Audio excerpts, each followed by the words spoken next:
Comme beaucoup de personnes, je cumule plusieurs, super qualités mais aussi, pas mal de handicaps. Regardez-moi, il y en a forcément un qui vous saute aux yeux.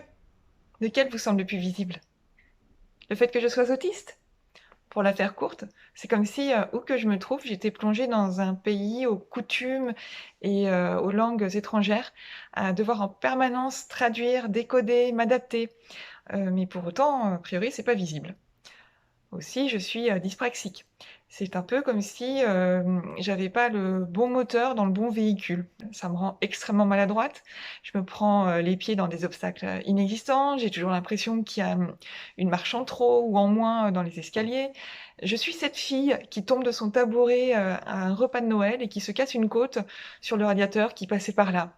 Bon, c'est marrant vu de l'extérieur, mais ce côté gauche, ou droite, je sais pas, je suis nulle en orientation, heu, peut quand même poser des difficultés dans la vie, de tous les jours, mais reste un handicap, invisible.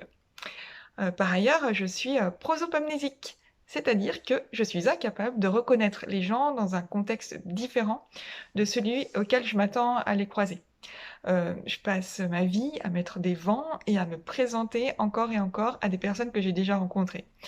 C'est vexant pour elle, un tantinet gênant pour moi et je peux pas toujours compter sur mes enfants ou mon mari, qui me préviennent, quelques mètres à l'avance qu'il y a le voisin qui arrive sur le trottoir d'en face. Il va falloir lui dire bonjour. Là encore, c'est un handicap invisible. Histoire de rajouter un peu de piment à tout ça, je suis intolérante au gluten. Si, c'est un sacré handicap alimentaire, mine de rien. Il y en a partout et bon nombre de gens, restaurateurs compris, ne savent pas forcément ce qu'est le gluten. Quant à passer pour la chifiteuse, qui n'aime pas ce qu'il y a dans son assiette alors que je suis hyper gourmande, c'est pénible en fait, et bah, finalement, ce qui reste comme handicap, visible, c'est, le fait que je sois une vraie blonde aux yeux bleus. Ah si, si, si, c'est un handicap. Le soleil est ma kryptonite.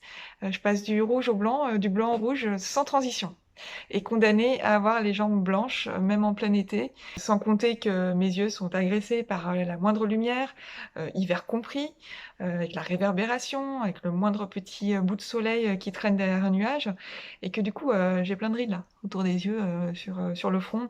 Alors tout ça pour dire qu'aucun de mes handicaps n'est visible au premier coup d'œil. À part peut-être le fait d'être blonde, pas vraiment un handicap en réalité. Méfiez-vous des conclusions trop hâtives. Les handicaps invisibles représentent 80 des handicaps.